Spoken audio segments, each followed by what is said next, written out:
Welcome back. We have Sandy Volo joining us today from Abbott Wealth Management to talk about tax credits for caregivers. Welcome back to the show. Thanks, Susan. Yeah. I just thought this would be a very timely subject with tax season now done, wrapped up. It's time to start thinking about our taxes for 2018 and just wanting to make sure that our clients and everyone out there is aware of the credits that are available if you are giving care to someone in your family and what's available for you. What that means in perhaps extra dollars in your bank account at the end of the day.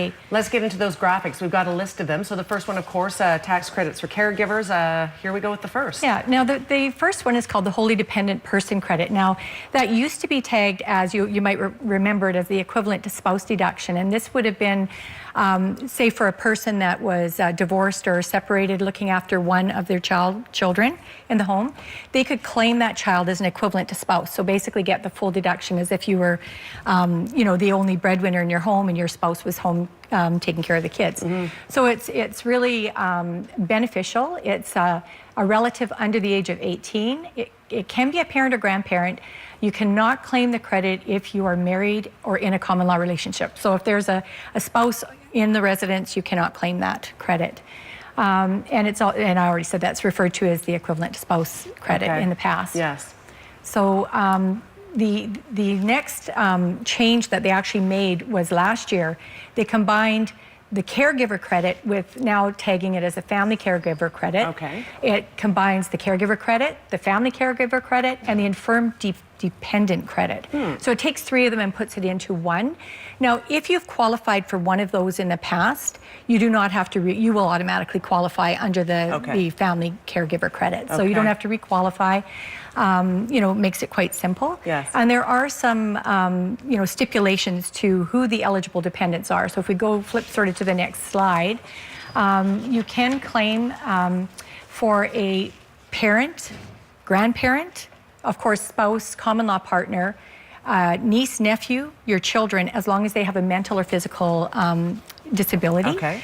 So it's, it's very, very beneficial for you to be able to claim these.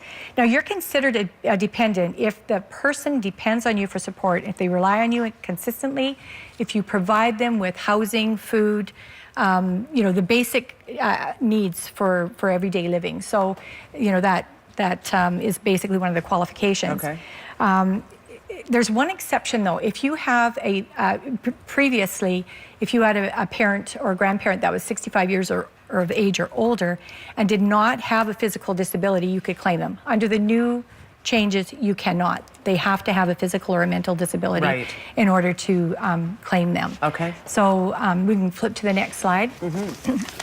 These are just the amounts that you can claim. So, and keeping in mind, if you have a child and you've claimed them under the wholly dependent credit, you cannot claim them under... Not twice. No, you can't claim them twice. Can't claim them twice. No, but perhaps you have two children. You could claim one as a wholly dependent and then one, just under the family caregiver credit. Okay, so you can do that. Okay. And it depends. Sometimes you're eligible for both of these credits, like there's $6,883 or $2,150. So in some cases you can get both. So it's just a matter of how you qualify for that. It's like I say, everyone should take a look at their situation and decide whether there's an applicable party that's living in your home, because it does make a big difference. Absolutely. And then the next slide is the documents that are required. Now, CRA may ask you to get a statement confirming the disability by the physician. You don't have to provide it, but if they do ask for it, you have to have it. If you previously qualified for the disability tax credit, you need to do nothing. It would be automatic when you complete your income tax return. It would, the lines would be appropriate, and you just put in the information. Okay. So I also thought, though, I would touch on the disability tax credit, because it's amazing how many people that we have as clients that aren't taking advantage of this. Is that right? Disability tax credit, and it's huge. So same thing applies. If you have a physical or mental disability, you can apply for. It's actually quite substantial, for $4,733.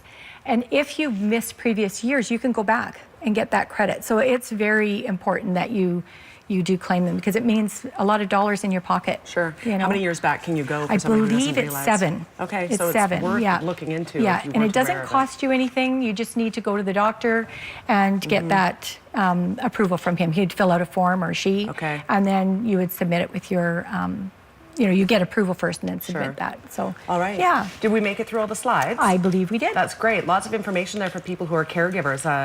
Thank you for being here, Sandy. Thank you. If you have questions about this, you can certainly get a hold of Abbott Wealth just to make sure that you are applying for what you should be applying for and getting what you deserve if you are a caregiver. Information on the screen as well, abbottwealth.com, phone number 372-3736. We'll be back after a quick break.